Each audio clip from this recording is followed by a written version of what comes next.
মুসলমান আমার বন্ধুরা, আমার ভাইরা, আল্লাহর নবী বিশ্ব নবী রাহমাতাল লিল আলামিন বলেন, দুনিয়ার আমার উম্মতেরা, এই দুনিয়ার জমিনে আমার আল্লাহ তার আদনা গোলামকে যে জান্নাতটা দান করবেন, ওই জান্নাতটা কেমন হবে জানো কি? ওই জান্নাতটা হবে এই দুনিয়ার 10টা দুনিয়ার সমান। জবান খুলে কন্যা সুবহানাল্লাহ। আমার প্রাণের ভাইরা, আমার বন্ধুরা, শুধুই তাই নয়, আল্লাহর নবী বিশ্ব নবী রাহমাতাল লিল আলামিন বলেন, উম্মত এই দুনিয়ার জমিনে প্রত্যেকেরই শখ আছে তাদের বহুতল ভবন হোক। আমার আল্লাহ প্রত্যেকটা জান্নাতীকে এমনি করে বহুতল ভবন দিবেন, আর সর্বনিম্ন যেই জান্নাতি তাকে আমার আল্লাহ দিবেন 100 তালা। জোরে কোন সুবহানাল্লাহ। সর্বোচ্চ জান্নাতি যে হবে তাকে আমার আল্লাহ কতটুকু দিবেন?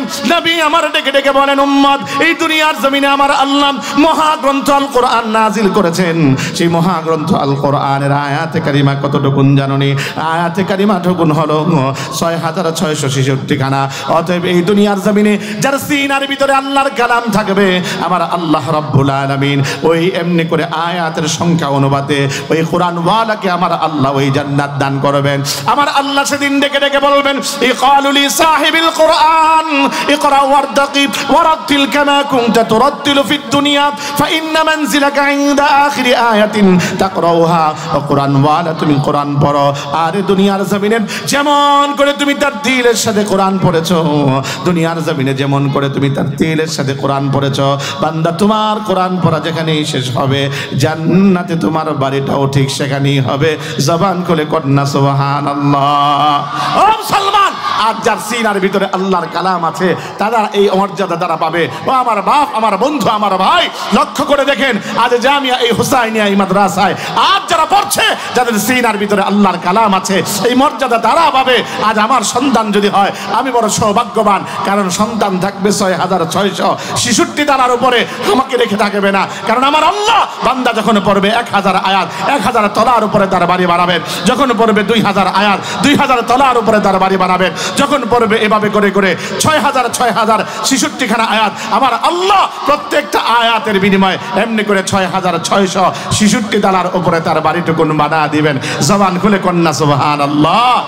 এই জন্য সন্তান যদি 6666 তালার উপরে থাকে, ও আমার বাপ, অন্তত পক্ষে আমাকে আপনাকে রেখে ওই সন্তান কোনোদিনও থাকবে না। এজন্য আপনাদের কাছে একটা কথাই বলতে চাই, সেই কথাটুকুন হলো, আজ এখনো পর্যন্ত যাদের সন্তানকে হাফেজ কোরআন বানাতে পারেন নাই, অথবা কন্যাকে হাফেজ কোরআন বানাতে পারেন নাই, অথবা এমনি করে দুনিয়ার জমিনে সন্তানকে আলেম বানাতে পারেন নাই, আমি বলি অন্তরের ভিতরে একটু আফসোস যোগান। নিজেও আলেম হলেন না, নিজেও হাফেজ হতে পারলেন না, নিজের সন্তানকেও বানাতে পারলেন না। আপনি একবার চিন্তা করেন, এই দুনিয়ার জমিনে আপনার সন্তানকে যদি হাফেজে কোরআন বানাতে পারেন, আপনার থেকে মর্যাদা কেউ পরকালে পাবে না। কারণ আমার আল্লাহ ময়দানে মাহশরে এমন কিছু মানুষকে নূরের তাজ পরা দিবেন, ওই মুহূর্তে সমস্ত মানুষগুলো দেখে দেখে বলবে, আল্লাহ এ কোন বান্দা আপনার যাদের মাথার ভিতরে নূরের তাজ দেখা যায়? আমার আল্লাহ ডেকে ডেকে বলবে, জানো না বান্দা, ওই বান্দাগুলো কারা? ওই বান্দাগুলো হলো তারা যারা দুনিয়ার জমিনের মধ্যে নিজের সন্তানকে দুনিয়ার এমপি, মন্ত্রী, মিনিস্টার, জজ, ব্যারিস্টার এমনি করে ডাক্তার না বানিয়ে সন্তানটাকে এমনি করে মাদ্রাসার লাইনে দিয়েছে,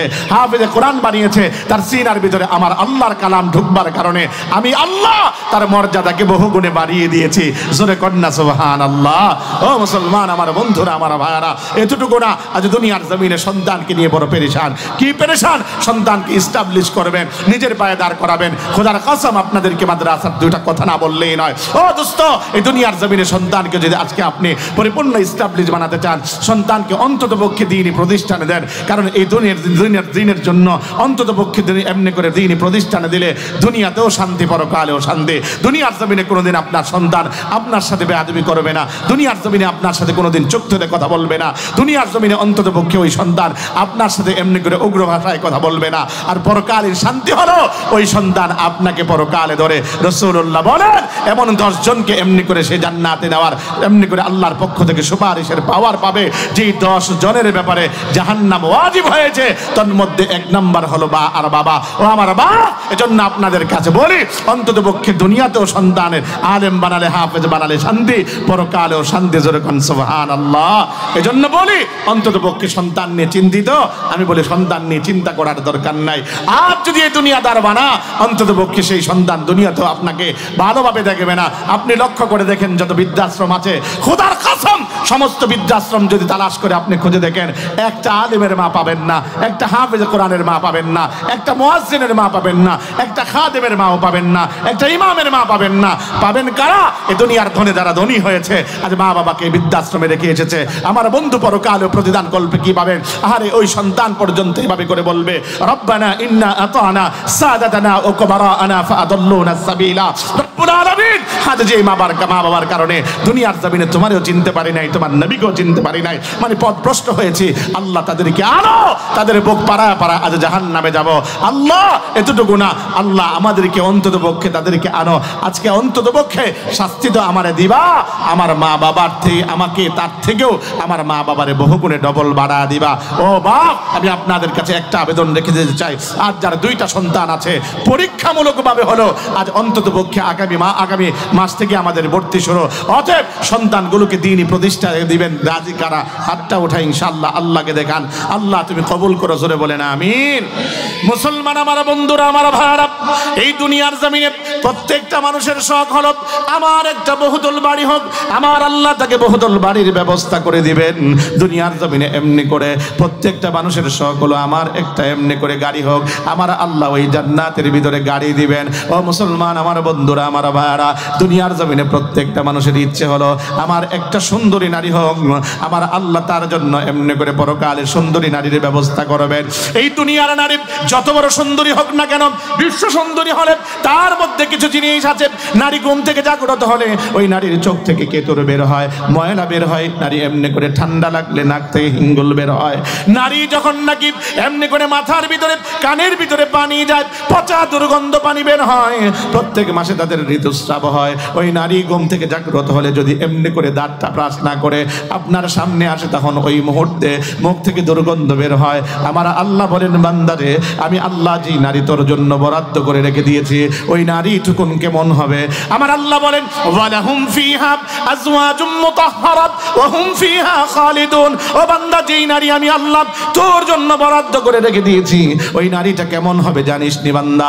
ওই বান্দা শুনে রাখ, ওই বান্দির কখনো এমনি করে ওই হুট্টার কোনোদিন চোখ থেকে কেতুর বের হবে না, নাক থেকে ঠান্ডা লাগলে হিঙ্গুল বের হবে না, কান থেকে পচা দুর্গন্ধ পানি বের হবে না, মুখ থেকে এমনি করে তার মুখ থেকে এমনি করে দুর্গন্ধ বের হবে না। প্রত্যেক মাসে তার কোনো ঋতুস্রাব হবে না। তারা সম্পূর্ণ পূত পবিত্র। এই দুনিয়ার নারী বড় হতে গেলে এই দুনিয়ার নারীর প্রতি পরপুরুষের নজর পড়ে, বদ নজর পড়ে, পরপুরুষের হাত পড়ে। আমার আল্লাহ জানান দেন, বান্দারে আমি আল্লাহ তোর জন্য যেই হুটটা বরাদ্দ করে রেখে দিয়েছি, ওই হুটটাকে এমনি করে দুনিয়াবি মানুষ তো ধরবে দূরের কথা, এমনকি ফেরেশতাও পর্যন্ত স্পর্শ করে নাই। আমি আল্লাহ কেবলমাত্র তোর জন্য এগুলোকে বরাদ্দ করে রেখে দিয়েছি। জবান খুলে কন্যা সুবহানাল্লাহ। আমার প্রাণের ভাইরা, আমার বন্ধুরা, তাহলে অনেকে বৃদ্ধ বাবা মজলিসের ভিতরে প্রশ্ন করে বসবেন, ও হুজুর আমার জন্য হবেটা কি? দুনিয়ার জমিনে অন্তত পক্ষে কিছু পেলাম না, দুনিয়ার পরকালে যাবার পরে এত সুন্দর নারী, এত সদ বড় বাড়ি, এমনি করে এত সুন্দর গাড়ি দিয়ে আমার হবেটা কি? আমি বলি, বাবা অন্তত পক্ষে রাসূলের কাছে একজন বৃদ্ধ পুরুষ এসে আমার নবীকে প্রশ্ন করে, ইয়া রাসূলুল্লাহ, নবীকে আমি জান্নাতে যাব না। আল্লাহর নবী তাকে ডেকে ডেকে বলতে লাগলেন, সাহাবীরে তুমি জান্নাতে যাবে না। এর অর্থ হলো সাহাবী এবার কান্না শুরু করে দিলেন। আল্লাহর নবী এবার ডেকে ডেকে বলতে লাগলেন, সাহাবীরে তুমি জান্নাতে যাবে না। এর অর্থ হলো তুমি এই বৃদ্ধ অবস্থায় সাদা দাড়ি আর সাদা চুল নিয়ে জান্নাতে যাবে না। তুমি যখন জান্নাতে যাবে, যাবার আগে আমার আল্লাহ এমনি করে একটা বিশেষ পানি দিয়ে, আবে হায়াতের সেই পানি দিয়ে আমার আল্লাহ তোমাকে গোসল দিবেন। আবে হায়াতের পানি দ্বারা গোসল দেওয়ার পরে ওই জান্নাতি মানুষটার এমনি করে সে আর বৃদ্ধ থাকবে না, বরঞ্চ আমার আল্লাহ রাব্বুল আলামিন তাকে এমন তরুণ বানা দিবেন, 33 বছরের তরুণ হয়ে সে আল্লাহর তৈরি জান্নাতে ঢুকবে। জোরে কোন সুবহানাল্লাহ। আবে হায়াতের পানি দ্বারা গোসল দেবার পরে ওই জান্নাতি পুরুষটার এমনি স্বাভাবিক থাকবে না, বরঞ্চ অনেকে এমনি করে, জান্নাত হলো সুন্দর জায়গা, সেখানে যদি লম্বা আর খাটো দুইটা মিক্স থাকে তাহলে সুন্দর লাগবে না। জান্নাতি সমস্ত মানুষগুলো এক সাইজের হয়ে যাবে। যেমন সাইজ কেউ হবে আমার বন্ধুরা, আমার ভাইয়েরা, হযরতে আদম আলাইহিস সালাম তিনি যেমন লম্বা ছিলেন, 60 হাত তাফসীরের কিতাবের মধ্যে পাওয়া যায় এবং প্রত্যেকটা মানুষ 60 হাত লম্বা হয়ে যাবে। জবান খুলে কন্যা সুবহানাল্লাহ। আবে হায়াতের পানি দ্বারা গোসল দেওয়ার পরে প্রত্যেকটা মানুষ আরো সুন্দর থাকবে না, বরঞ্চ আমার আল্লাহ প্রত্যেকটা মানুষকে সুন্দর করে দিবেন। নবী আমার ডেকে ডেকে বলেন, উম্মত জেনে রেখো, এই দুনিয়ার জমিনে আমার আল্লাহ আমার ভাই ইউসুফকে অর্ধেক সৌন্দর্যতা দান করেছেন। তামাম সমস্ত জান্নাতীকে আমার আল্লাহ ইউসুফ নবীর মতো সুন্দর করে দিবেন। জবান খুলে কোন সুবহানাল্লাহ।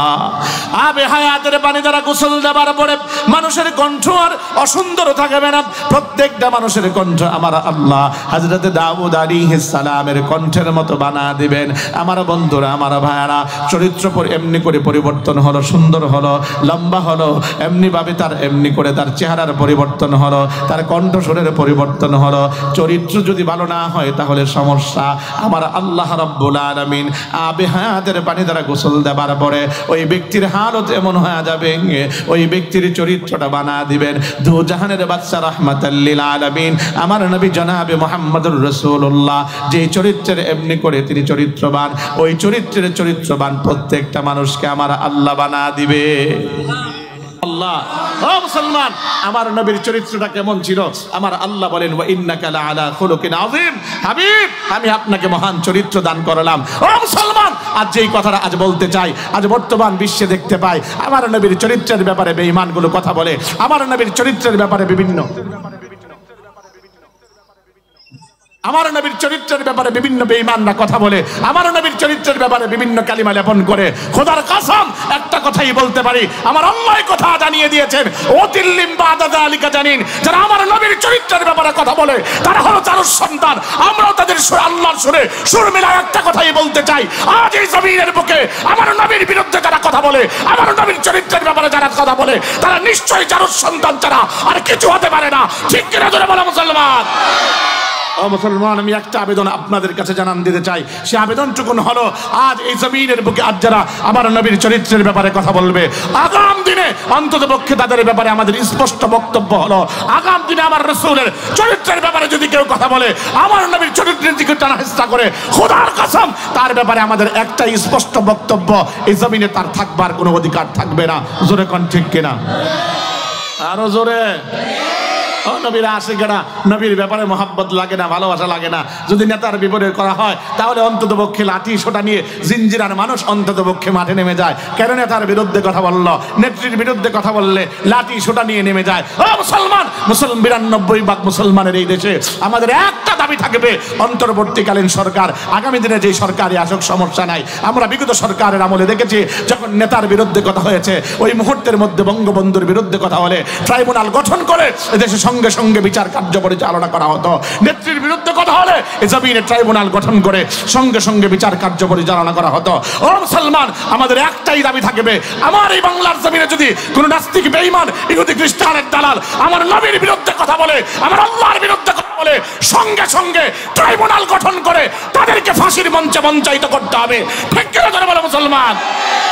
আমার বন্ধু, আমার ভাই, যে কথাটা আপনাদের কাছে বলতে চাই, নবীর বেলায় আমাদের কোনো আপোষ নাই। জোরে কোন ঠিক কিনা? আরো জোরে। আমি একটা কথাই বলি, গালি দাও আমাকে কোনো সমস্যা নাই, আমি মেনে নিব। গালি দাও আমার বাবাকে, আমি মেনে নিব। গালি দাও আমার মাকে, আমি মেনে নিব। গালি দাও আমার ভাইকে, আমি মেনে নিব। গালি দাও আমার বোনকে, আমি মেনে নিব। খোদার কসম, দু জাহানের বাদশা রাহমাতাল লিল আলামিন আমার নবীকে যদি কেউ গালি দেয়, অন্তত পক্ষে তার গর্দানটা আমি আলাদা করে দিব। ঠিক কিনা জোরে বলেন? কারণ স্পষ্ট রাসূল বলেছেন, মান সাব্বা নাবিয়ান ফাকতুলুহু, যে নবীর বিরুদ্ধে কথা বলে তাকে হত্যা করা, তাকে হত্যা করা। এতটুকু না, সূরা আহজাব খুলে দেখুন, আমার আল্লাহ এভাবে বলে বলেন, মালউনিনা আইনামা সুকিফু উখিযু ওয়া কুতিলু তাকতিলা, যারা নবীকে গালি দেয় ওরা হলো অভিশপ্ত। আর আল্লাহ বলেন, ওই অভিশপ্তদেরকে ধরো, পাকড়াও করো, আর এদেরকে হত্যা করো। কাজে আপনাদের কাছে একটা কথাই বলতে চাই, জানি না আমার নবীকে গালি দেয়নেওয়ালা এমনি করে শাতিমুর রাসূলকে আপনারা কি করবেন। আমার স্পষ্ট বক্তব্য হলো, ওই শাতিমুর রাসূল যদি আমার চোখের সামনে পড়ে, আমার গণ্ডির সামনে পড়ে, খোদার কসম সর্বপ্রথম আমি তার গর্দানকে আলাদা করব। আপনারা কারা কারা প্রস্তুত আছেন? হাত আমার আল্লাহকে দেখান ইনশাআল্লাহ। আল্লাহ কবুল করুন, জোরে বলেন আমিন। আমার বন্ধু আমার ভাই, যে কথাটা আপনাদের কাছে বলতে চাই সেই কথাটুকুন হলো হযরত দাউদ আলাইহিস সালামের কণ্ঠে আমাদেরকে কণ্ঠ আল্লাহ দান করবেন। ও মুসলমান, এতটুকু না, দাউদ নবীর কতটুকু স্পেশাল পাওয়ার থাকবে ছোট্ট করে আপনাদেরকে শোনাই। জান্নাতীরা জান্নাতে থাকবে, ঠিক ওই মুহূর্তের মধ্যে তারা এমনি করে একদিন বলবে, সমস্ত নাজ নিয়ামত ভোগ করবে, কারণ আমার আল্লাহর ঘোষণা থাকবে ওয়ালাকুম ফিহা মা তাশতাহি আনফুসুকুম ওয়ালাকুম ফিহা মা তাদউন। বান্দা যা মনে চায় তা খাও, যেথায় মনে চায় সেথায় যাও। বান্দারা এমনি করে ঘুরবে, খাবে, চড়বে, জান্নাতে কোনো প্রতিবন্ধকতা থাকবে না। কিন্তু একদিন ডেকে ডেকে বলবে আল্লাহ, তামাম জিন্দেগিতে তোমার দাসত্ব করেছে, তোমাকে না দেখে আল্লাহ তোমারে দেখতে চাই। জোরে কন্যা সুবহানাল্লাহ। আল্লাহ সেদিন এক বিশেষ ব্যবস্থা করবে। সেই ব্যবস্থাটা হলো সেখানে আমার আল্লাহ একটা অনুষ্ঠান করবে আল্লাহকে দেখার, মানে সেটাকে দিদারে মাওলা অনুষ্ঠান বলা হয়। ও মুসলমান, ওই জান্নাতের এই অনুষ্ঠানের ভিতরে বিশেষ অতিথির প্যানেলে থাকবে সমস্ত পয়গম্বরেরা।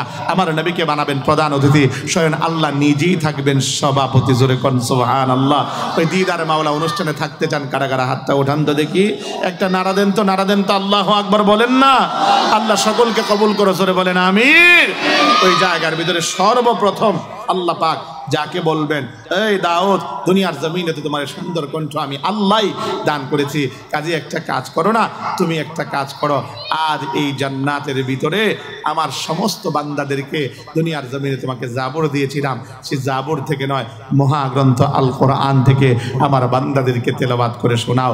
ও মুসলমান, যখনই তিনি মধুর কণ্ঠে তেলাওয়াত করবেন, সমস্ত জান্নাতি মানুষগুলো তার কণ্ঠে তেলাওয়াত শুনে অজ্ঞান হয়ে যাবে। জোরে কোন সুবহানাল্লাহ।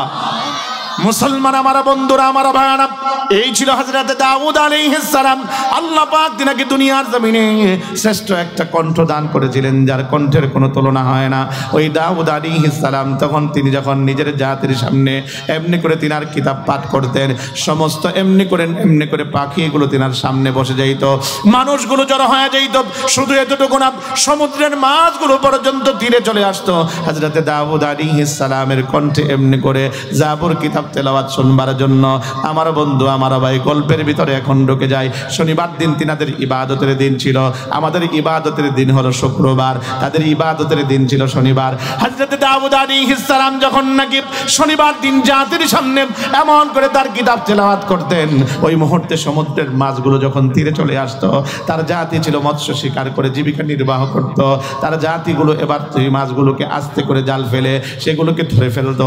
আল্লাহ রাব্বুল আলামিন আবার বারণ করলেন, ও দুনিয়ার দাউদের উম্মতেরা, তোমরা শোনো, তোমরা এই নদীর মাছগুলো আসে তীরের মধ্যে কেবলমাত্র দাউদের সমুদ্র কণ্ঠে জাবর শুনবার জন্য, অতএব তাদেরকে তোমরা ধরে ফেলো না, তাদেরকে এমনি করে শেষ করে দিও না। এমন সময় তাদের মধ্যে কিছু বুদ্ধিজীবীর উদয় হলো, ওই বুদ্ধিজীবীরা তাদেরকে বুদ্ধি দিতে লাগলো। আমাদের সমাজে সেই বুদ্ধিজীবী আছে না নাই? জোরে কোন, আপনারা সবাই কোন না, আরো জোরে কোন। বুদ্ধিজীবী আমাকে দেশে বুদ্ধিজীবী, আমি বুদ্ধিজীবী কারে কই জানেননি?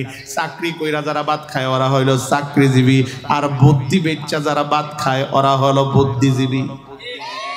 নাও জোরে কর না। চাকরি কইরা যারা ভাত খায় ওরা হলো চাকরিজীবী, আর বুদ্ধি বেচ্চা যারা ভাত খায় ওরা হলো বুদ্ধিজীবী। কত বড় বুদ্ধিজীবী আমাদের দেশে আমরা দেখেছি। বিগত সরকারের আমলে অনেক বুদ্ধিজীবীদের, লেখকদের উদয় হয়েছিল। নাম তার মুরগি চোরা শাহরিয়ার কবির, চিনিননি তারে? হায় হায়, মাথা মনে করেন আপনার পুরো খালি হয়ে গেছে বুদ্ধি বেচতে বেচতে, পুরো যেন বঙ্গবন্ধু স্টেডিয়াম। আরে এই বেঈমান কি করে এভাবে করে করতে, মুসলমানের সন্তান হবার পরেও কিভাবে করে কথা বলতো। আরে এমনি করে তার সমস্ত বিষয়ে অ্যালার্জি ছিল, কতটুকু অ্যালার্জি তার মধ্যে ছিল। এভাবে করে করে ঠ্যাংটাকে ঝুলিয়ে ঝুলিয়ে মোল্লা মৌলবীদের বিরুদ্ধে নানা কথা বলতো, ঠ্যাংটাকে ঝুলিয়ে ঝুলিয়ে।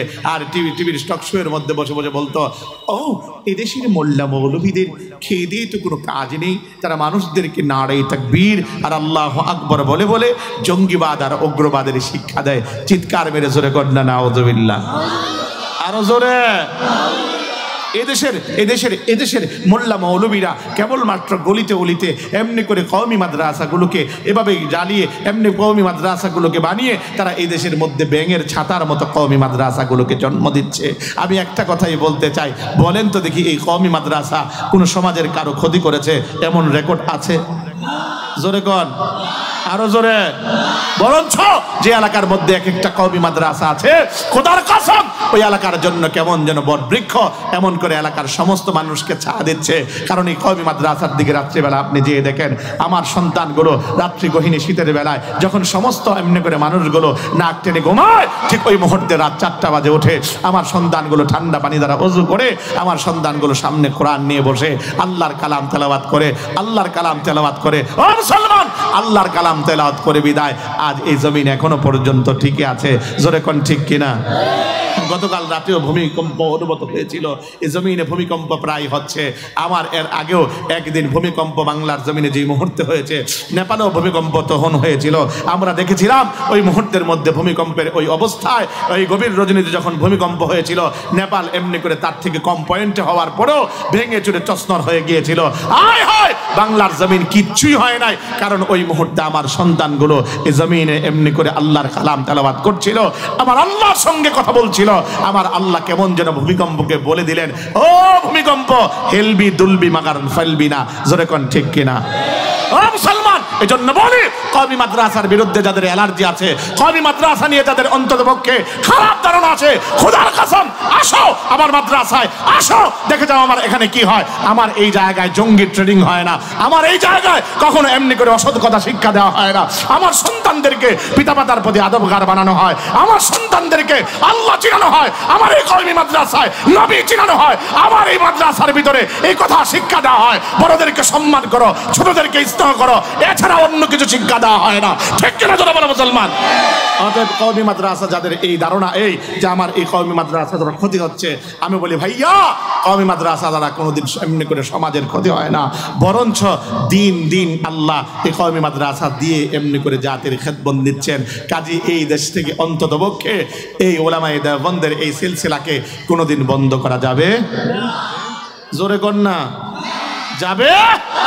আমি আপনাদের কাছে এই জন্য বলতে চাই, এই হুসাইনিয়া এই মাদ্রাসাগুলো আশেপাশে যত মাদারেসগুলোর দিকে যাবেন, দেখবেন এই মাদ্রাসাগুলোর হালত কি। যে কথাটা আপনাদের কাছে বলতে চাই, এবার তাদের মধ্যে যে বুদ্ধিজীবী উদয় হয়েছিল, সে বুদ্ধিজীবী এবার ডেকে ডেকে বলতে লাগলো, শোনো ভালো করে তোমরা একটা কথা জেনে রাখো, তোমাদের মধ্যে তোমরা এত চিন্তিত, আল্লাহ বলেছেন তোমাদেরকে শনিবার দিন মাছ শিকার করতে বারণ করেছেন, তাহলে তোমরা এবার শোনো, শনিবার দিন তোমরা মাছ শিকার করবে না। তীরে যখন মাছগুলো আসবে, চতুর্দিক থেকে এমনি করে মাছগুলোকে বেষ্টনী দিয়ে রাখবে, আর এমনি করে তোমরা এটাকে রবিবার দিন আস্তে করে ধরবে। যখনই এই কথা বললো, তোমরা শনিবার দিন মাছ শিকার করো না, তোমরা রবিবার দিন মাছ শিকার করো। বুদ্ধিটা খারাপ না ভালো? ভালো না, খারাপ। ও মুসলমান, যখনই নাকি এই কথা বলেছে, তখন তারা রবিবার দিন মাছ শিকার করতে লাগলো। তাদের মধ্যে কয়েকটা দল হয়ে গিয়েছে, 3টা দল। এক দল মাছ শিকার করে না, আরেক দল এমনি করে মানে মাছ শিকার করে না, নিউট্রাল, অর্থাৎ তারা হাও না নাও না। আরেক দল হলো নিষেধ করেছে মাছ শিকার করো না, আরেক দল মাছ শিকার করত। তাদের মধ্যে এমনি করে দেয়াল হয়ে গিয়েছে। যারা মাছ শিকার করতে বারণ করেছিল, তাদের মধ্যে আর বাকি 2 দলের মধ্যে দেয়াল যখন এমনি করে করে দিল, একদিন সকালবেলায় শুনতে পায় পাশের এমনি করে দেয়ালের ওপাশ থেকে কোনো আওয়াজ শোনা যায় না। এবার দেয়াল টপকে তারা দেখতে পেল যে মানুষগুলো এই জায়গায় ছিল, ওই মানুষগুলো আর মানুষ নাই, সমস্ত মানুষগুলো বানরে রূপান্তরিত হয়ে গিয়েছে। ও মুসলমান, শুধু এতটুকু না, বানরে রূপান্তরিত হয়েছে। তারা দুনিয়ার জমিনে বেঁচে ছিল তা না, তাফসীরে জালালাইনের মধ্যে এই কথা উল্লেখ আছে, তারা এই দুনিয়ার জমিনে কেবল 3 দিন বেঁচে ছিল, তারপরে আমার আল্লাহ তাদেরকে সমূলে ধ্বংস করে দিয়েছেন। এই কথাটাই আমার তেলাওয়াত কিন্তু আয়াতের মধ্যে আমার আল্লাহ বলেন, ওয়ালাকাদ আলিমতুমুল্লাযীনা আতাদাউ বিনকুম ফিস সাবতি ফাকুলনা লাহুম কুনু কিরাদাতান খাসিইন।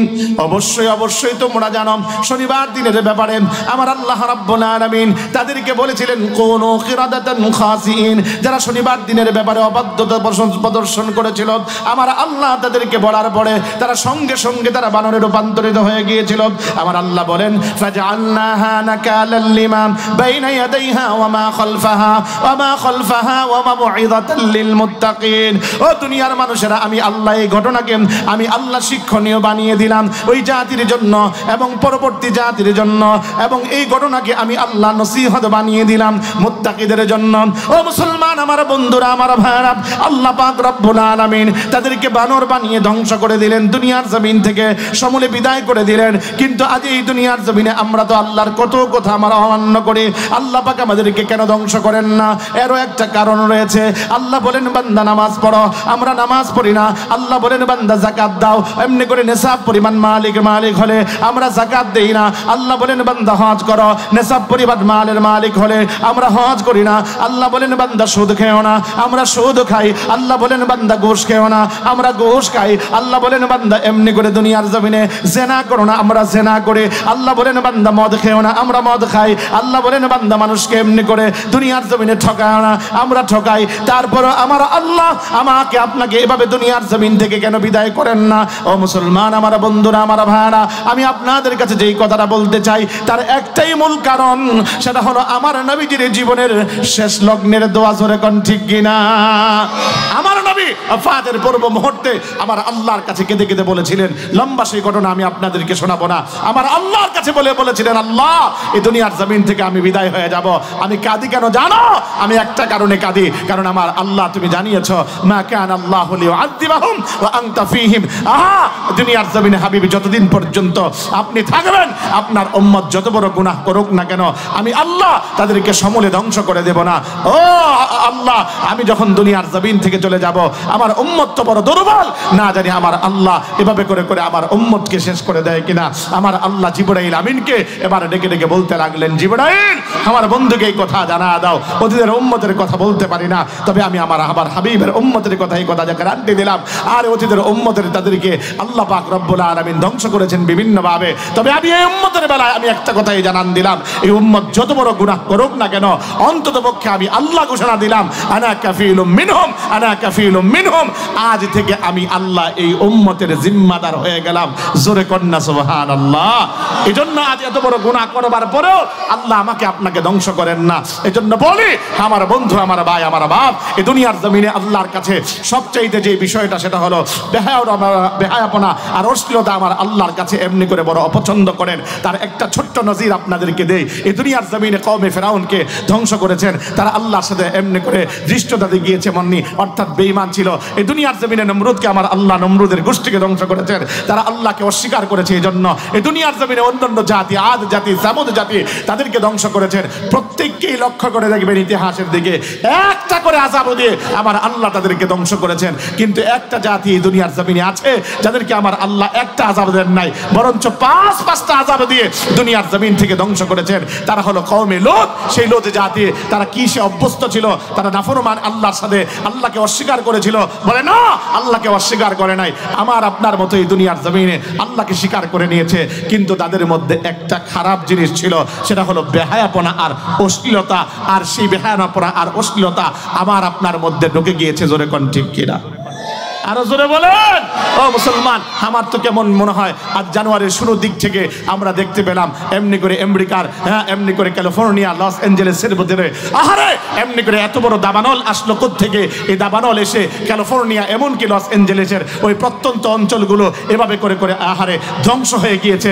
সেই ক্ষমতাধর আমেরিকা তাদের তাদের এমনি শত প্রটোকল থাকার পরে, তাদের ক্ষমতা থাকবার পরও সে আমার আল্লাহর অগ্নিকে ফিরাতে পারে নাই। তার মূল কারণ আমি তো এটা খুঁজে পাই, কারণ তাদের মধ্যে বেহায়াপনা অশ্লীলতার এক সিজন গিয়েছে। 25শে ডিসেম্বরে এমনি করে তাদের যিশু খ্রিস্টের জন্মদিন, আহারে তারপরে হ্যাপি নিউ ইয়ার পালন করবার পরে আমার আল্লাহ কেমন যেন সেই ক্যালিফোর্নিয়ার এমন উদযাপন দেখে আমার আল্লাহ কেমন যেন বুঝা দিলেন, ও দুনিয়া মানুষ তোমরা শুনে রেখো, তোমরা জেনে রেখো, আমি আল্লাহ বেহায়াপনা আর অশ্লীলতাকে পছন্দ করি না। যার কারণে অগ্নিদগ্ধ করে তাদেরকে বুঝিয়ে দিলাম আমি আল্লাহ বড় গোসা হলাম। জোরে কোন ঠিক কিনা মুসলমান? ও মুসলমান আমার বন্ধু, আমার ভাই, আপনারা লক্ষ্য করে দেখেন এই কওমে লূতকে আমার আল্লাহ কয়টা আযাব দিয়েছিলেন। প্রত্যেকটা আযাব আমার আল্লাহ জমিনে প্রকাশ দিচ্ছেন। সেটা হলো সর্বপ্রথম এমনি করে তাদেরকে আযাব দিয়েছিলেন, তারা যখন এমনি করে সমকামিতায় অভ্যস্ত ছিল, ঠিক ওই মুহূর্তে তাদের জমিনকে ভাইব্রেশন করে দিয়েছিলেন, মানে কাঁপিয়ে দিয়েছিলেন, ভূমিকম্প করে দিয়েছিলেন। বলেন আমার এই জমিনে ভূমিকম্প হয় কি হয় না? কথা কন না কেন? গতকাল রাত্রে হয়েছিল, টের পেয়েছেন? গতকাল রাত্রে হয়েছিল, টের পেয়েছি আমরা। ও মুসলমান, আরে আমি যে এই কথাটা আপনাদের কাছে বলতে চাই, এই জমিনে ভূমিকম্প মাঝে মাঝেই হয়। দ্বিতীয় নাম্বার, আমার আল্লাহ তাদেরকে আযাব দিয়েছিলেন, আরে তাদের চেহারার মধ্যে বিকৃতি করে দিয়েছিলেন। এইটাও আল্লাহর একটা গজব। আজ আমাদের সমাজের মধ্যে এমন সন্তান জন্মগ্রহণ করে যার চেহারা হলো এলিয়নের চেহারা, মানুষের চেহারা পায় না। এই দ্বিতীয় গজবও এই জমিনে প্রকাশ পেয়ে গিয়েছে। তৃতীয় নাম্বার গজব হলো, আমার আল্লাহ তাদের উপরে পাথরের বৃষ্টি নিক্ষেপ করেছিলেন। ও মুসলমান, আজ পাথরের বৃষ্টি এই জমিনে হয় না, তবে এই জমিনে শিলা বৃষ্টি এমন প্রকট আকারে হয় যে শিলা বৃষ্টির কারণে মানুষও পর্যন্ত মারা যায়। জোরে কোন ঠিক কিনা? তৃতীয় নম্বরে, চতুর্থ নম্বরে, এই জমিনের বুকে এমনি করে তাদেরকে পাহাড়ের দুই চিপা থেকে বিকট আওয়াজ দিয়ে তাদের এমনি করে কানকে স্তব্ধ করে দিয়েছিলেন, কাউকে মেরে ফেলেছিলেন। আহারে আমার আল্লাহ এই গজব এই দুনিয়ার জমিনে প্রকাশ করেছেন। আমার আল্লাহ মাঝে মাঝে বজ্রধ্বনি অথবা বাংলায় যেটারে কোন ঠেডা, এই ঠেডা ফেলে এই জমিনের বুক থেকে এমনি করে অনেকের কানকে স্তব্ধ অথবা অনেককে দুনিয়ার জমিন থেকে বিদায় করেছেন। পঞ্চম নম্বর আযাব, পরিশেষে যখন ওই এমনি করে কওমে লূত বেহায়াপনা আর অশ্লীলতার মধ্যে নিমজ্জিত ছিল, আমার আল্লাহ এটাই বরদাস্ত না করে জমিনটাকে আস্তে করে উল্টিয়ে দিয়েছিলেন। এখনো পর্যন্ত সে মৃত সাগর আছে। ও মুসলমান, আর এটাই কেবলমাত্র বাংলার জমিনে বাকি। এজন্য আমার বন্ধু, আমার ভাই, অনুরোধ করে যাই আল্লাহর জন্য, এই ধ্বংসশীল জাতি যারা এই দুনিয়ার জমিনে ছিল, কওমে আইলা, তাদেরকে আমার আল্লাহ বানর বানিয়েছেন অবাধ্য হওয়ার কারণে। আপনাদেরকেও বলি, আল্লাহর রাস্তে গুনাহ ছাড়ুন, এই দুনিয়ার জমিনে বেহায়াপনা আর অশ্লীলতা ছাড়ুন। সেই দিন আসার আগে, যেদিন নাকি জমিনকে আমার আল্লাহ উল্টিয়ে দিবেন। এজন্য রাসূলুল্লাহ বলেন, উম্মত, হযরত আবু হুরায়রার 5টা আঙ্গুল ধরে প্রথম নসিহত করেছিলেন, ইত্তাকিল মাহারিমা তাকুন আবাদান নাস। আবু হুরায়রা, গুনাহ ছেড়ে দাও, আল্লাহর পেয়ারা হয়ে যাবা। আয় বন্ধু আমার, এই দুনিয়ার জমিনে আমরা গুনাহটাই ছাড়তে পারি নাই। গুনার মজা নিজের দিলের ভিতরে এত পরিমাণ ধারণ করে নিয়েছি, গুনার ভিতরে মজাই কেবলমাত্র খুঁজি। এটা নওজোয়ান, আমি তোমারে বলি বন্ধু, অন্তত পক্ষে খেয়াল করার চেষ্টা করো। আরে গুনার ভিতরে মজা নাই, বরঞ্চ গুনার ভিতরে সাজা আর সাজা। এই দুনিয়াতেও সাজা, পরকালেও সাজা। তুমি একবার বলো, পরনারী দেখার ভিতরে তুমি যে মজা পাও, আসলে সেটা মজা না। তোমার ক্রমান্বয়ে দাবে দাবে তোমাকে এমনি করে তোমার যৌন বারবার তোমাকে খারাপের দিকে নিয়ে যায়। একজন নওজোয়ান যখন পরনারী দেখে, ওই অবস্থায় তাকে আর খারাপের দিকে নিয়ে যায়। আমার বন্ধু, এই জন্য বলি, দুনিয়ার জমিনে গুনাহকে ছাড়ার চেষ্টা করো। যদি গুনাহকে ছেড়ে আল্লাহকে ভয় করে তুমি ছাড়তে পারো, আমার আল্লাহ কি ঘোষণা তোমার ব্যাপারে দেন? আমার আল্লাহ বলেন, বান্দা, যদি গুনাহ ছাড়তে পারো, দুনিয়ার জমিনে সমস্ত গুনাহ, সুদের গুনাহ, ঘুষের গুনাহ, এভাবে করে করে পাপাচারের গুনাহ, সব গুনাহ যদি ছেড়ে আমি আল্লাহর দিকে আসতে পারো, আমি আল্লাহ দুনিয়ার জমিনে তোকে শান্তি দিব, দুনিয়ার জমিনে শান্তি দিব, পরকালেও শান্তি দিব। আমার আল্লাহ সূরা হুজরাতে বলেন, ইন্না আকরামাকুম ইনদাল্লাহি আতকাকুম। বান্দা, এই দুনিয়ার জমিনে সম্মান চাও, এই দুনিয়ার জমিনে ইজ্জত চাও, এই দুনিয়ার জমিনে তোমার শহরত চাও, জেনে রেখো বান্দা, আমি আল্লাহর ঘোষণা, যে বান্দা আমি আল্লাহকে ভয় করে, আমি আল্লাহ রাব্বুল আলামিন তাকে এই দুনিয়ার জমিনে সম্মান দান করে। জোরে কোন সুবহানাল্লাহ। আর পরকালে তুমি বান্দা কি চাও? পরকালে আমি আল্লাহ তোমাকে ঘোষণা করছি বান্দা, সূরা হুজুরাত, সূরা নাজিয়ার মধ্যে আমার আল্লাহ বলেন, ওয়া আম্মা মান খাফা মাকাম রাব্বিহি ওয়া নাহান নাফসা আনিল হাওয়া ফাইন্নাল জান্নাতা হিয়াল মাওয়া। বান্দা, তুমি যদি আমি আল্লাহকে ভয় করে এমনি করে পরকালে এমনি করে দুনিয়ার জমিনে গুনাহকে ছাড়তে পারো, আমি আল্লাহ তোমার জন্য জান্নাতুল মাওয়া বরাদ্দ করে রেখে দিয়েছি। জোরে কোন সুবহানাল্লাহ। এজন্য আপনাদের একটাই কথা বলে যাব বন্ধু, অন্তত পক্ষে আল্লাহর জন্য আল্লাহর দিকে তাকিয়ে গুনাহকে ছাড়েন। কারণ এই দুনিয়ার জমিনে আজ আমার আপনার গুনাহ আর নাফরমানি এত পরিমাণ বেড়ে গিয়েছে, যার কারণে আমার আপনার কারণে আল্লাহ নাখোশ হন। আরে এই দুনিয়ার জমিনে অনেকে প্রশ্ন করতে পারেন, হুজুর আমি কেমনে করে আজ যদি সুদের ব্যবসা ছাড়ি, আজ যদি ঘুষের কারবার ছাড়ি, আজ যদি সমাজের মধ্যে 2 নম্বরই ব্যবসা ছাড়ি, চলতে তো পারবো না, বড় কষ্ট হবে। আরে আমার আল্লাহ এভাবে করে শোনায়া দেন, আমাই ইয়াত্তাকিল্লাহা ইয়াজআল লাহু মাখরাজা। বান্দা, ওয়ারযুকুহু মিন হাইসু লা ইয়াহতাসিব। বান্দা, যেই বান্দা আমি আল্লাহকে এমনি করে ভয় করে, আরে দুনিয়ার জমিনে আমি আল্লাহ তার ব্যবস্থা করি, আর তার রিজিককে আমি আল্লাহ অফুরন্তভাবে আমি আল্লাহ তাকে দান করি। জোরে কোন সুবহানাল্লাহ। আমার বন্ধুরা, আমি আপনাদের কাছে যেই কথাটা বলতে চাই, আজ আপনি এমনি করে বড় সুদের কারবারে জড়িত, খোদার কসম, আল্লাহকে ভয় করে তা ছাড়েন, গুনাহকে ছাড়েন, এই দুনিয়ার জমিনে আমার আল্লাহ আপনাকে বাঁচায়া দিবেন। কারণ আমার আল্লাহর একখানা ঘোষণা আছে, ওয়াল্লাযীনা ফীনা লানাহদিয়ান্নাহুম সুবুলানা। বান্দা, তুমি জেনে রেখো, যে বান্দা আমি আল্লাহর দিকে অগ্রসর হতে চায়, আমি আল্লাহ তার জন্য আমার দ্বারকে উন্মুক্ত করে দেই। জোরে কন্যা সুবহানাল্লাহ। ছোট্ট করে একটা ঘটনা আপনাদেরকে শোনাই। আপনারা জানেন পয়গম্বর ইউসুফ আলাইহিস সালাম, তিনার প্রতি একজন নারী তিনার প্রতি আসক্ত ছিল, যার নাম হলো জুলাইখা। জুলাইখা এত পরিমাণ আসক্ত ছিল পয়গম্বর ইউসুফ আলাইহিস সালামের সঙ্গে অপকর্ম করতে যাবে। ঠিক ওই মুহূর্তের মধ্যে পয়গম্বর ইউসুফ আলাইহিস সালামের সঙ্গে যখন নাকি অপকর্ম করার নিয়ত সে করলো, এমনি করে 7টা ঘরের ভিতরে অন্দরমহলের মধ্যে নিয়ে গেল, 7টা তালাবদ্ধ রুমের ভিতরে তখন তাকে নিয়ে যাওয়া হলো।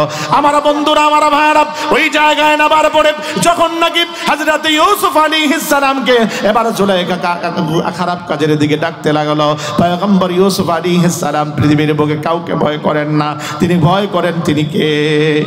আল্লাহকে কেবলমাত্র ভয় করেন। পয়গম্বর ইউসুফ আলাইহিস সালাম মনে মনে কথা ভাবতে লাগলেন, আর এই দুনিয়ার কেউ যদি আজ সাত এই দরজার ভিতরে অন্দরমহলে আমার কেউ না দেখে আমার আল্লাহ দেখবেন। এবার মনে মনে তিনি ভাবতে লাগলেন আমার গুনাহ করা চলবে না, কারণ জুলাইখা ইটি পড়বে এমনি করে তার হাতে বানানো সেই মূর্তিটাকে হাত দ্বারা এমনি করে কাপড় দিয়ে ঢেকে দিল। হযরত ইউসুফ আলাইহিস সালাম তাকে প্রশ্ন করলো, জুলাইখা জানতে চাই তুমি এমন করে তোমার হাতের বানানো এই মূর্তিটাকে কেন ডাকলে? জুলাইখা আবার ডেকে ডেকে বলে, ইউসুফ তোমার সঙ্গে এই মুহূর্তে যে কাজটা আমি করতে যাব এটা যদি আমার প্রভু দেখে আমার বড় লজ্জা লাগবে, যার কারণে আমি এটা ডেকে দিলাম। এবার ইউসুফ আলাইহিস সালাম ডেকে ডেকে বলতে লাগলো, জুলাইখা তুমি জেনে রেখো অন্ততপক্ষে তুমি আজ তোমার হাতের বানানো এই মূর্তিটাকে তোমার কাপড় দ্বারা ডেকে দিলে, এর সামনে তোমার আমার সঙ্গে যে কাজটা করতে যাবে তুমি ওটা তোমার করতে লজ্জা লাগবে। জুলাইখা তুমি শুনে রেখো, তোমার এই হাতের বানানো মূর্তি এমনি করে কিছু দেখতে পায় না, কাউকে দেখতে পায় না, তাও তুমি ডেকে দিলে। কিন্তু তুমি জানো না আমার রব, আমার মালিক, আমার আল্লাহ, তিনি আসমানের উপরে 7 আসমানের উপরেও খবর রাখেন, 7 জমিনের নিচেরও খবর রাখেন, পুরো জাহানকে আমার আল্লাহ দেখেন। আমি ওই আল্লাহর সামনে কেমন করে তোমার সঙ্গে অপকর্ম করব, আমি ময়দানে মাহশরে আল্লাহর সামনে কেমন করে দাঁড়াবো, যার কারণে আমি তোমার সঙ্গে অপকর্ম করতে পারবো না। আপনারা জানেন ইউসুফ আলাইহিস সালাম ওই মুহূর্তের মধ্যে আল্লাহর উপরে ভরসা করলেন। হযরত ইউসুফ আলাইহিস সালাম আল্লাহর উপরে ভরসা করে এবার যখন তিনি দৌড় দিলেন, তিনি এই কথা জানেন আমার আল্লাহ আমাকে সহযোগিতা করবেন।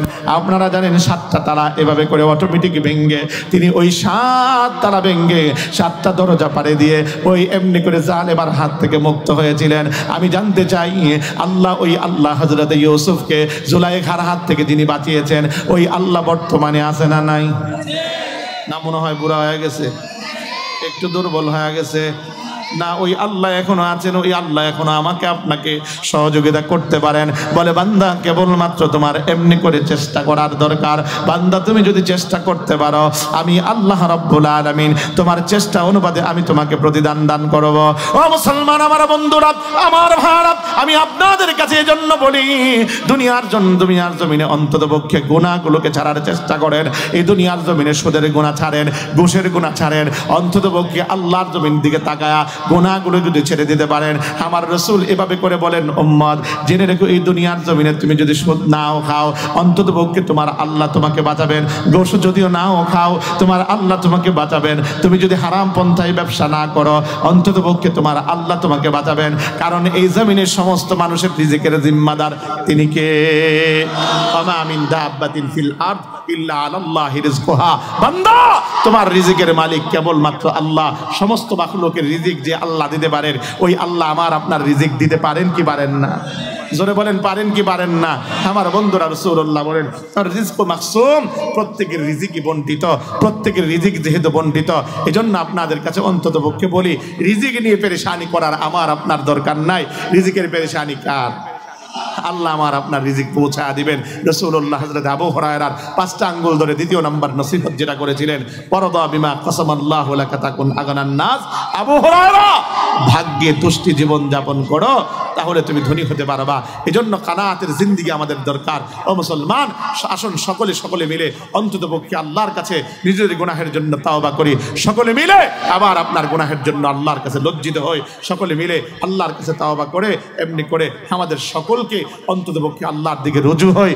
আল্লাহ পাক এই দুনিয়ার জমিনে বিভিন্ন কোরআনে কারীমের ঘটনার মাধ্যমে আমাদেরকে সতর্ক করে করে এই কথা বোঝান, বান্দা আমি আল্লাহ আছি, আমি আল্লাহর প্রতি সতর্ক হও, আমি আল্লাহর গুনাহকে ছাড়ো। আল্লাহ আমাদেরকে তাওবা করে আল্লাহর এই দাসত্বপূর্ণ জিন্দেগি আমাদের কবুল করুন। জোরে বলেন আমিন।